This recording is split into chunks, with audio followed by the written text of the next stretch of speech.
Three, two, one, and we're going. Hey, Diana. So thanks for first of all, thank you for coming on the show and taking time out of your day to do that. Well, thank you for having me. I'm excited. Yeah. So you just mentioned off air that you're about 2 weeks from your show. So what show are you doing?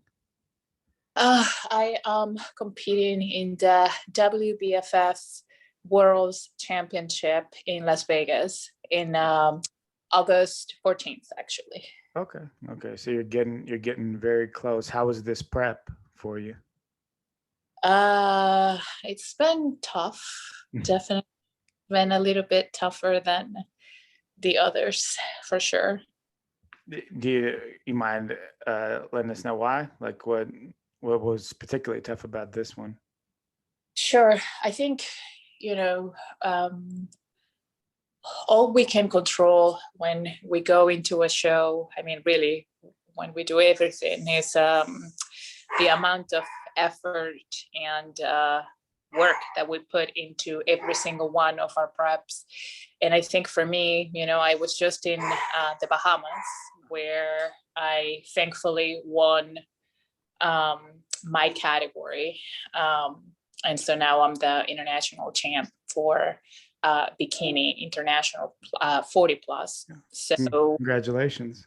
thank you. And so I think, going from there, you always want to improve, or I always want to improve, brought to that stage. And having only 2 months, a little bit over 2 months in between shows, was a bit tough. Yeah. But that's what we're doing. I think definitely, your body adapts. And so calories had to go a little bit lower this time around. Cardio had to go up. The last 4 weeks before the show are always the toughest, I think. And I think our brain sometimes blocks that part of every show so we can do it all over again. And anytime I show, I'm excited and I forget about those last 4 weeks. And right now my brain is like, hey, remember? So to go from the show that you won in the Bahamas to now this one in 2 months, when you say your calories had to go lower, were they so between the like within these 2 months you had to lower even more? So is that what you're saying? Okay. So how did I assume you were probably you got kicked out.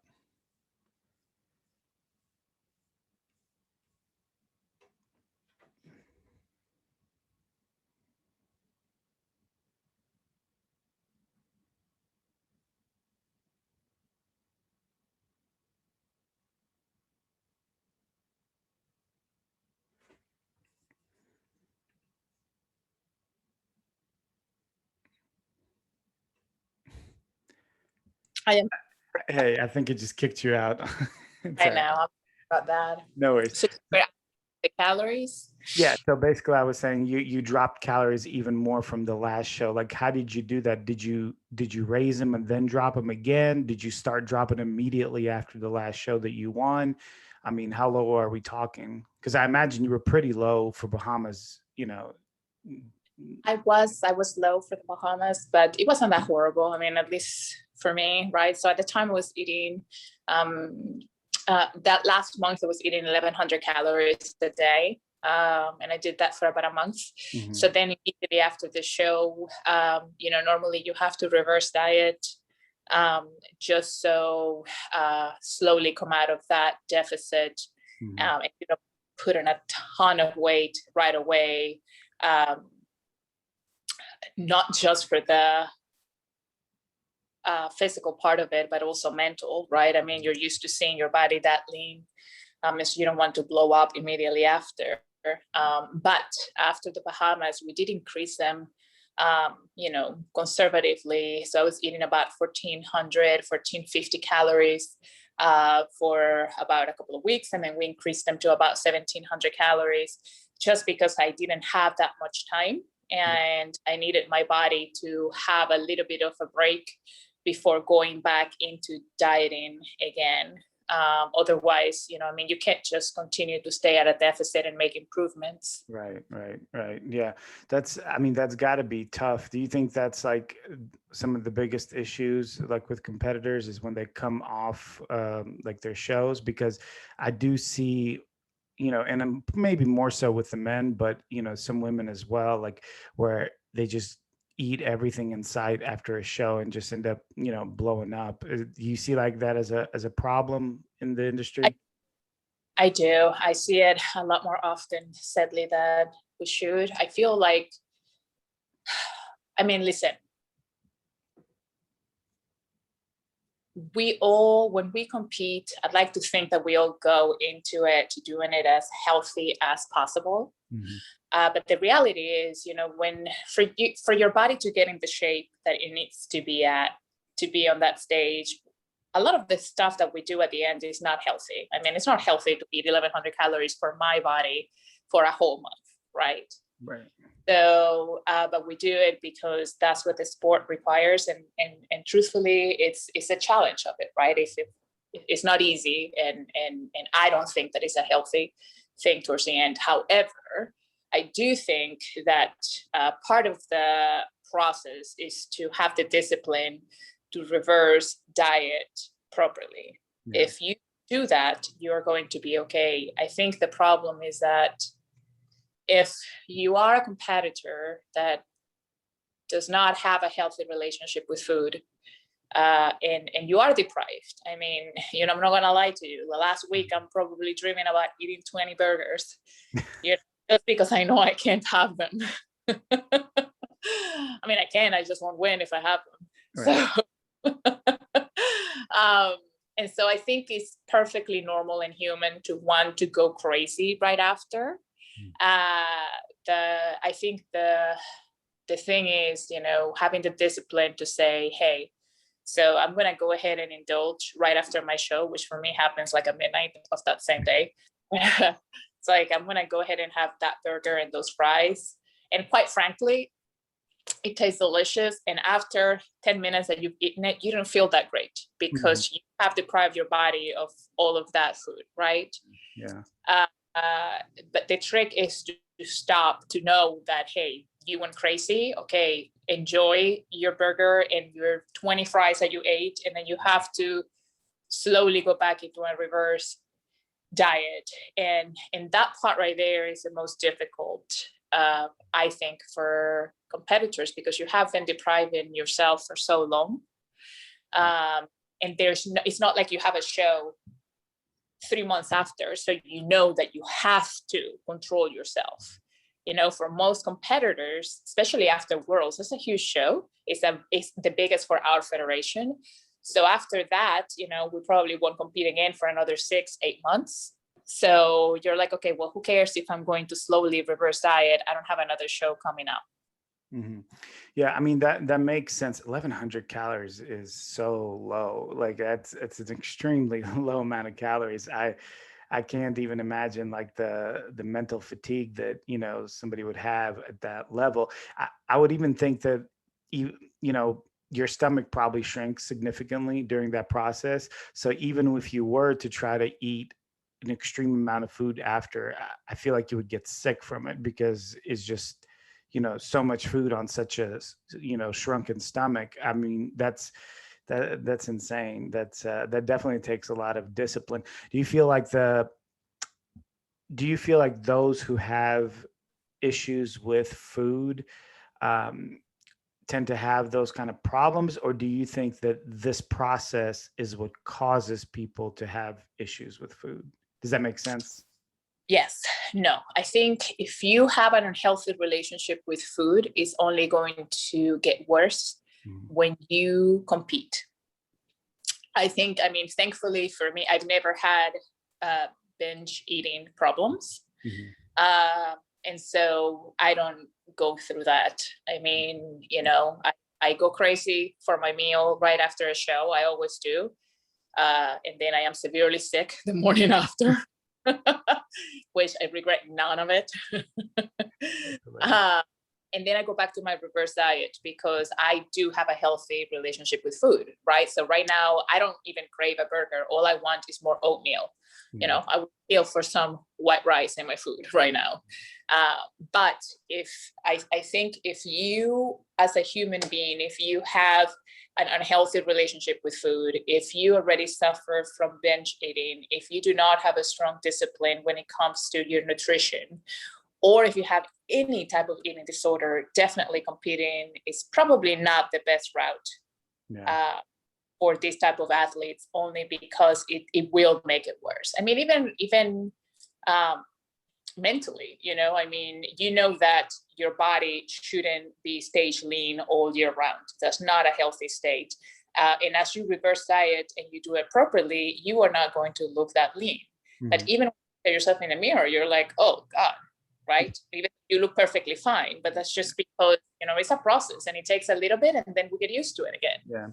Yeah. I think also for those who don't compete and they tend to not understand that that's the case, you know, probably social media plays a part in that too, because you have competitors that, you know, often take a lot of pictures when they're lean or on stage or getting on stage.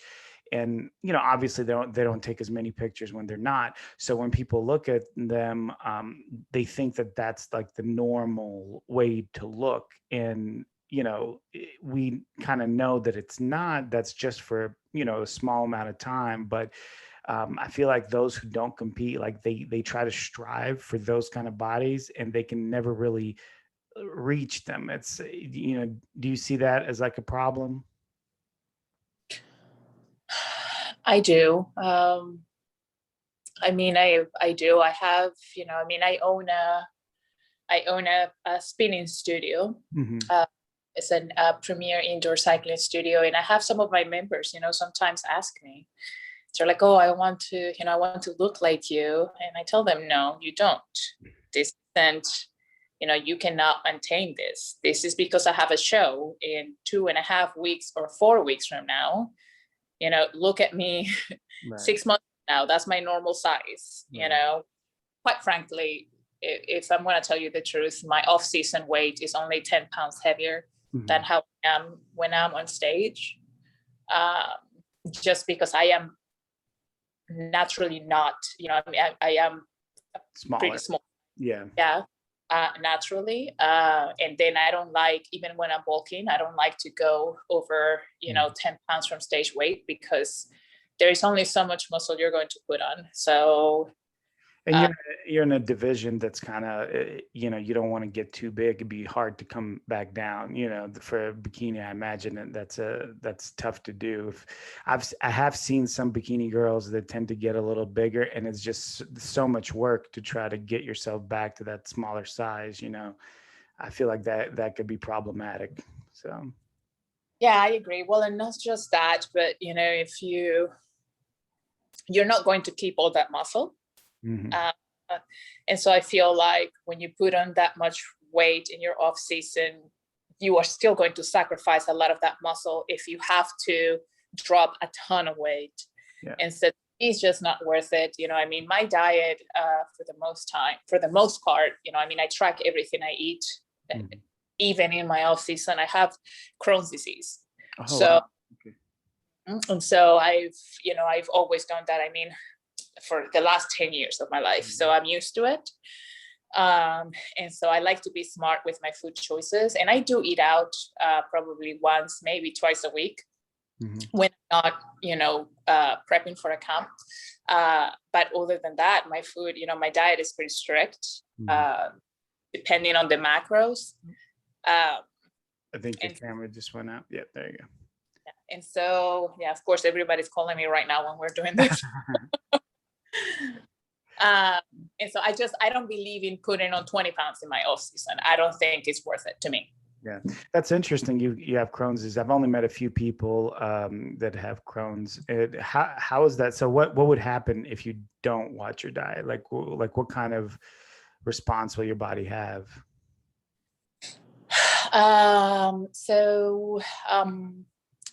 If there's a lot of food that I can't eat, nuts or raw vegetables, or, you know, uh, certain fruits. So I think if I don't track my food, if I don't eat the right food for my condition, I get really bloated first.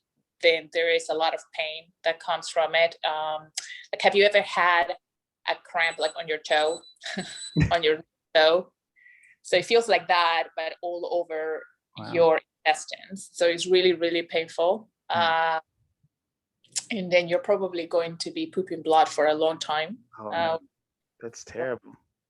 And so, and I don't take any medication for it. The medications that you're supposed to take are certain steroids that your doctor will prescribe to you, your gastroenterologist. And I don't like taking any type of medication. So I just control it with my diet. Stress will also will cause a flare up. And so to tell you the truth, spicy sauces, all that stuff can make you very sick. So when you have Crohn's disease, so, my diet is pretty simple. Yeah. It sounds like it's pretty bland. Yeah, that's interesting. And I mean, so I'm assuming you're Hispanic, right? So I guess a bland diet for you is terrible, because that is not what I think of when I think of Hispanic food. It's always like spicy and interesting tasting and a lot of stuff like that. So I bet family gatherings are a little rough. Well, I'm so used to it. I mean, I was diagnosed with Crohn's about 12 years ago. And so, my food had to change. I mean, it is what it is. I used to dance professionally for a long time. So I watched what I ate anyways. So you're used to it. Yeah. So it wasn't, I mean, it wasn't great. If somebody tells you that you can't have pizza forever, Right. I mean, and I'll still have it here and there, but you know that you're going to pay for it. Sometimes it's just worth it. But for the most part, I don't eat anything that will make me sick. And so that mentally also somehow prepped me for this competition stuff, because I don't eat any differently from how I compete, except that I eat more. Right. Yeah, no, that's interesting, because the one of the individuals that I know, she had several surgeries very young because of Crohn's disease, having to do with her intestines and stuff like that. It was pretty bad. But yeah, I was thinking that the mental state that you have to fight against Crohn's disease or be able to control it with food serves you well as a competitor, because you essentially are doing that all your life. Like, so you're already prepared for mentally the strength that it takes to stay on that kind of diet. So that makes complete sense. So yeah, it was I'm used to it. So I don't know. Listen, I love my food. Even when I'm on prep, I still love my food. I'm simple. I like oatmeal. I like white rice. I like veggies. I love chicken. I love fish. So right. Suffer than I wish, for these last weeks before the show, that I could eat more of it. Yeah, I was listening to this interview with a guy and some scientist, and he was saying that, like, your taste buds are moldable, meaning that, like, whatever you eat, you're gonna like start enjoying. So it's when people say, "Oh, I can't stop eating sugar," it's the reason that they can't is because they're eating it, and the taste buds are craving it. Once they stop or take that stand where they stop eating that, eventually your taste buds adjust, and then you start enjoying like the more nutritious food that you're eating. So it makes sense of what you're saying. You love the food that you eat, but that's the kind of food that you've always eaten. So it's not a problem. You're not restricting yourself, probably in your own mind. You're just enjoying a good diet. That completely makes sense. So what's the goal now? I mean, so you're going in 2 weeks, or was it 2 weeks or 4 weeks? You said 2 weeks. 2 weeks and 5 days, but who's counting? So in 2 weeks, 5 days, you're going to be competing. The goal, of course, is to win. And then at that point, are you shutting down for the year? No, no more shows, nothing like that. Yes. So that's a good question. So, when I did Bahamas almost 3 months ago, if you asked me back then, my answer was no. I'm taking a year off right after this show, and then I won. So I said, well, naturally, I've got to do worlds. Right. But no, after this show, I'm going to take at least 6 months off. My body needs a rest. I have been competing since September of last year. Oh, wow. Show after show after show. And it's, it's been incredible. I love it, and I'm not going to stop. My body needs a rest. So after this show, I need to, go back to being healthy and resting and eating. I definitely miss eating food. And I need to concentrate in my business. As you said, mentally fatigue is a real thing.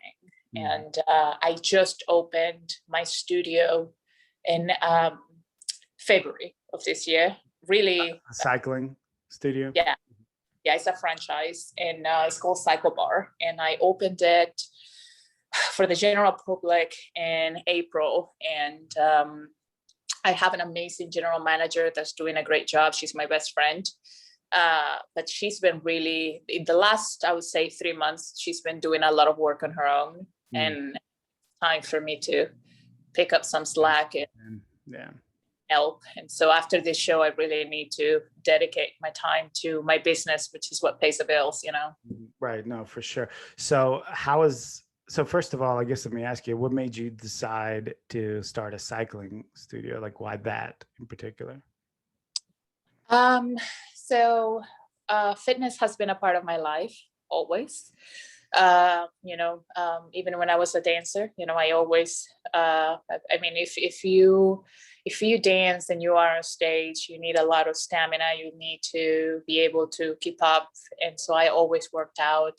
I was a cardio bunny, but I always worked out because I knew my heart had to be in shape. And so it was really important to me. I was also a financial advisor for 17 years. The whole time I've been in this country, and I turned 40, and I think I went through a midlife crisis, and I thought, why am I doing this? I don't want to be a financial advisor anymore. I love my clients, just in case they hear this. Sorry, it's gonna get loud, I think. I hear there's dogs, right, in the background. Yes. And so I decided to quit. So I quit my firm, and I wanted to do something that made me happy. And definitely fitness makes me happy. I still like making a difference in people's lives. And when I was a financial advisor, my number one goal was to make sure that I created financial security for my clients and their families. And I wanted to do something similar, obviously, but with their health and their fitness. I've always loved cycling. I used to spin a long time ago. I used to do indoor cycling forever. And I did my research, and I found out about this franchise. It's incredible. Their parent company is amazing. I didn't want to go through the trouble of trial and error. I wanted to do something that it had been done already. And so I decided to go with them. I wanted something small, pretty close to home, which of course now I'm moving an hour away, but and so we opened, I opened right when COVID started. I had just signed the papers for the franchise. Perfect time, right? Yes, perfect. And shockingly enough, I guess it's not that shockingly. I mean, a lot of business owners lost their pants and with this situation. But we did find a location that worked. It was a great location. And so while COVID was going on, construction started. Mhm. So what about, so where is it located? Let me ask you that.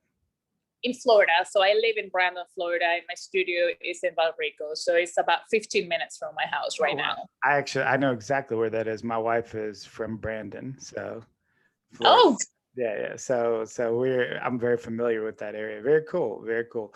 So now, like, is it just like class based? Or you have like classes at certain times, or is it open just to to walk in? Like, how does that work? so we have group classes. We have amazing cycle stars that teach. Right now we have 6 people teaching. And we have morning classes and evening classes. Because it's a summer, it's a little bit slower.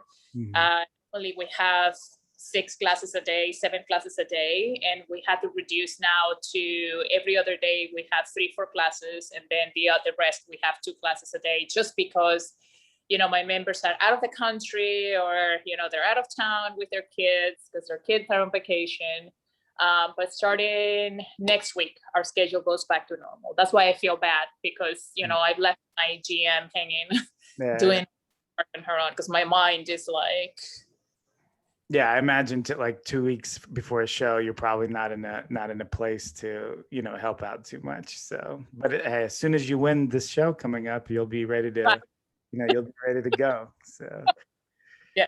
Oh man. So yeah, very cool. Very cool. And so like this, presumably that's all you're going to be doing. You're not just competing and then running your business, right? Like, and you're going to leave finance in the back window. The financial advice, and yes, I quit. I sold my book of business. Actually, my GM worked with me, and I took her, and we came and opened this studio. And this is all I'm going to do from now on. Hopefully I can open 2 more studios. So I'm moving to St. Pete. Yeah. And so I want to open a couple more studios.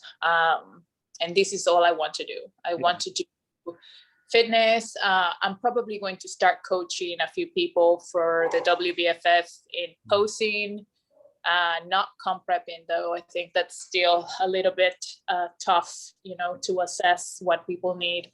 But for the posing part on stage, I love and enjoy that. I mean, if you think about it, it's very similar to dancing. And so I really like that. That's my favorite part of the whole thing. And so I'll probably do some of that, and then that's pretty much it. I mean, I'm 41. I'm ready to slow down. I told him, like, I'm ready to retire. He's like, you're 41. Yeah, that's no. I mean, it proves.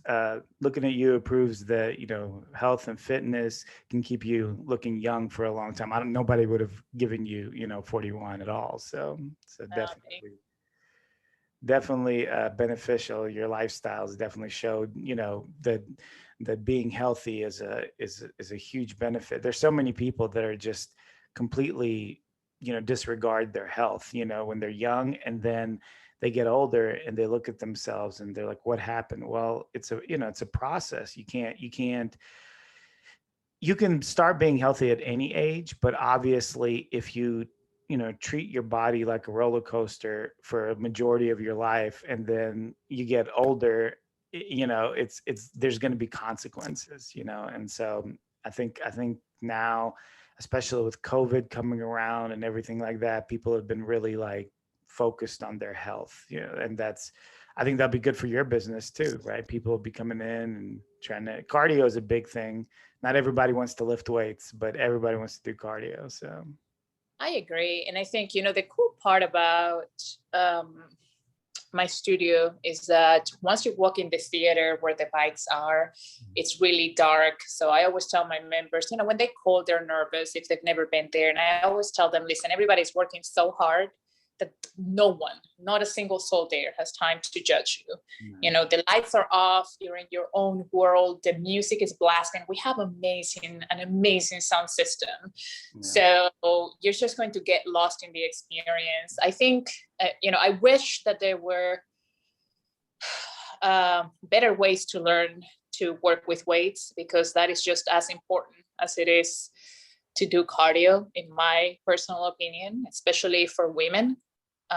You know, we need to take care of our health and our bones, especially as we age. And you know, if I told you how many women I know that tell me that they want to lift weights, but they don't want to get bulky, they don't want to get big. And I tell them, do you know how hard I work to even get a tiny little bit bulky? Right.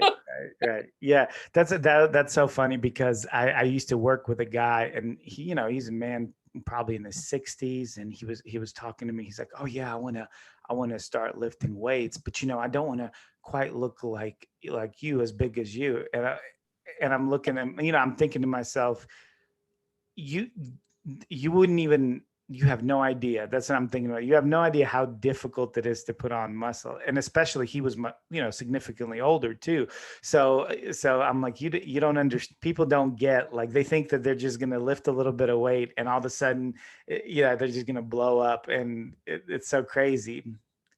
I know. Sometimes I have to remind myself, you know, that, hey, they're just uneducated, you know, they don't understand. It makes me so angry sometimes, because I'm like, really? Are you kidding me? Like, do you think you're going to touch a dumbbell and you're going to just like blow up? Yeah, like, yeah. That's if so funny. How hard I work.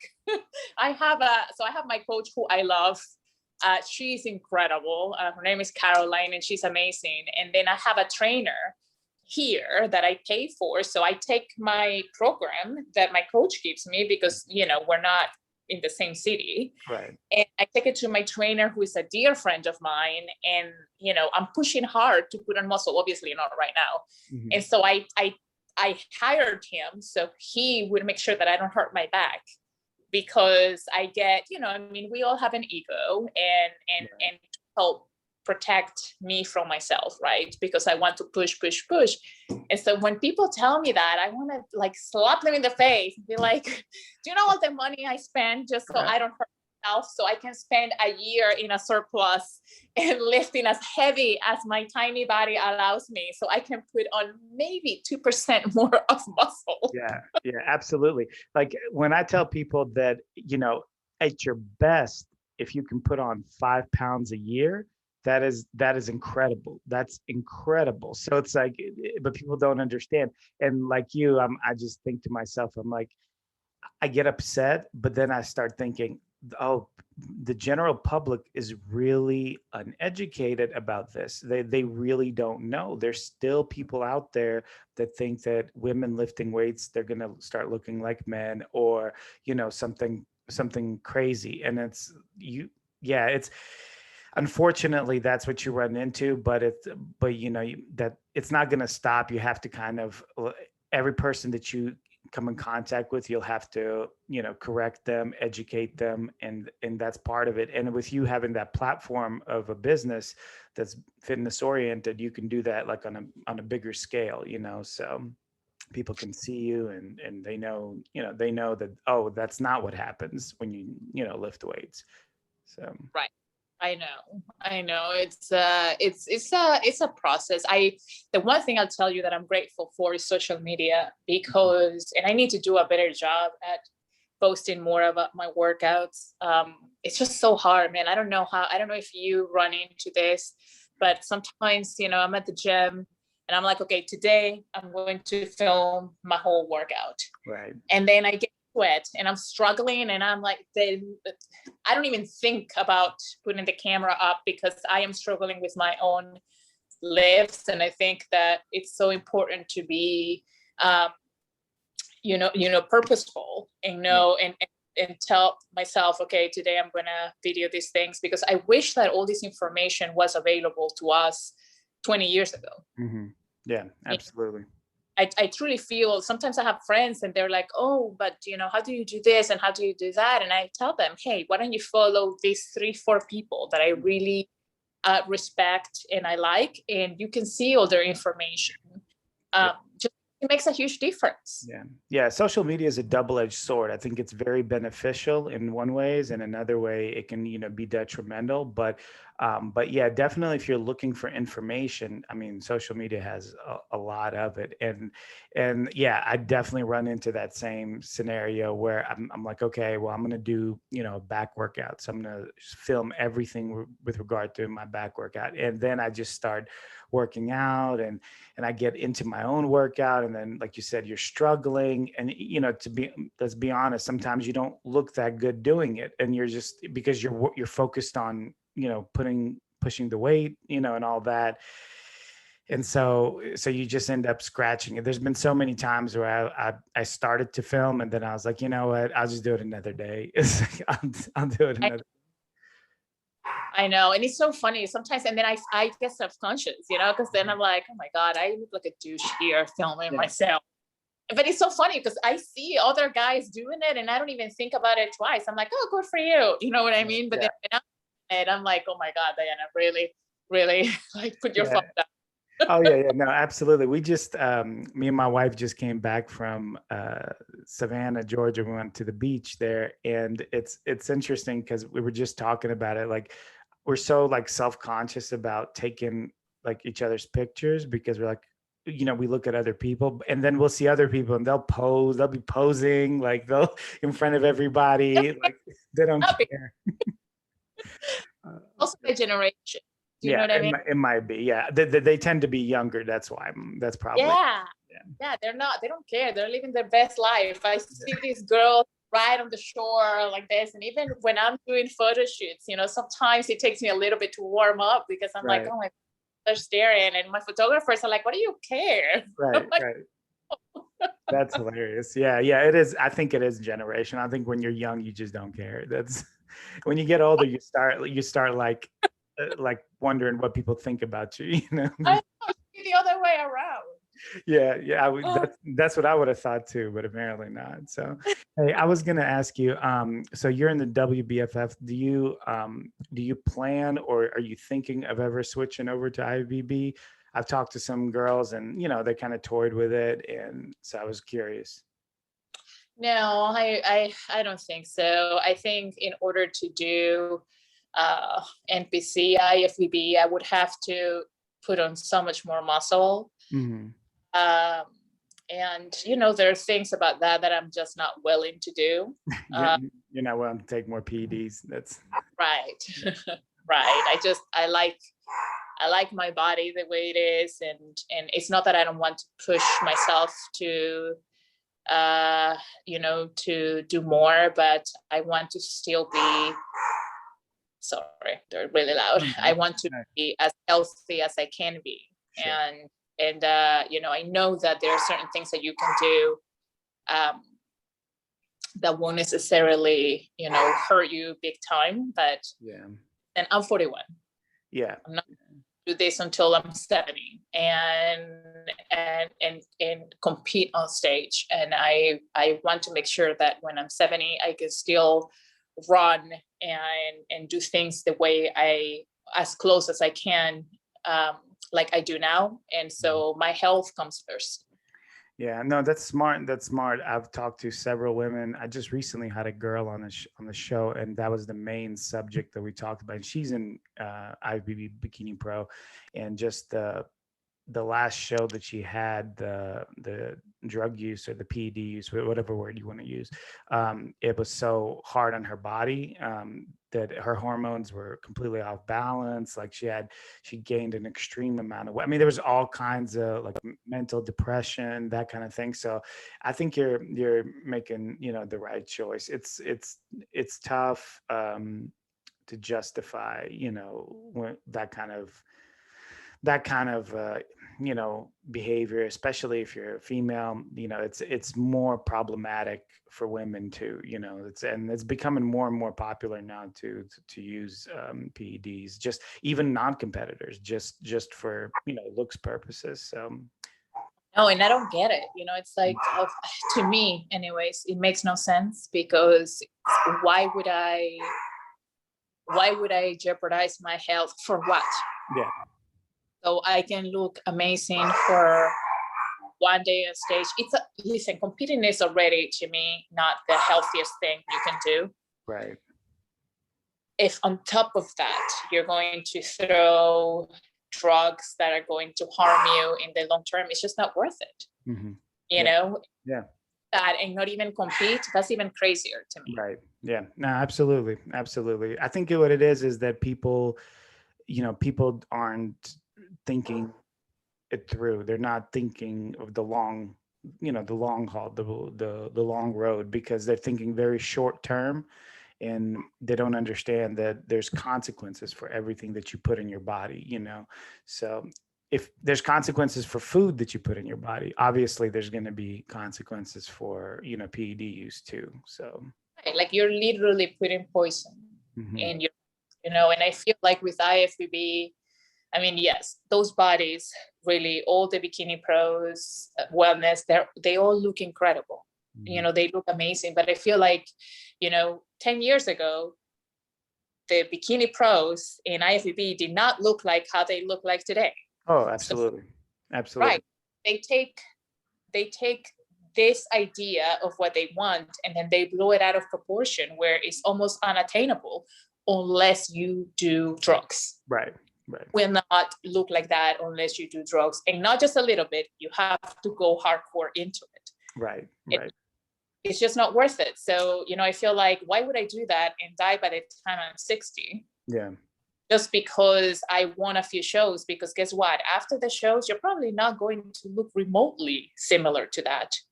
It's just not, to me, it's not worth it.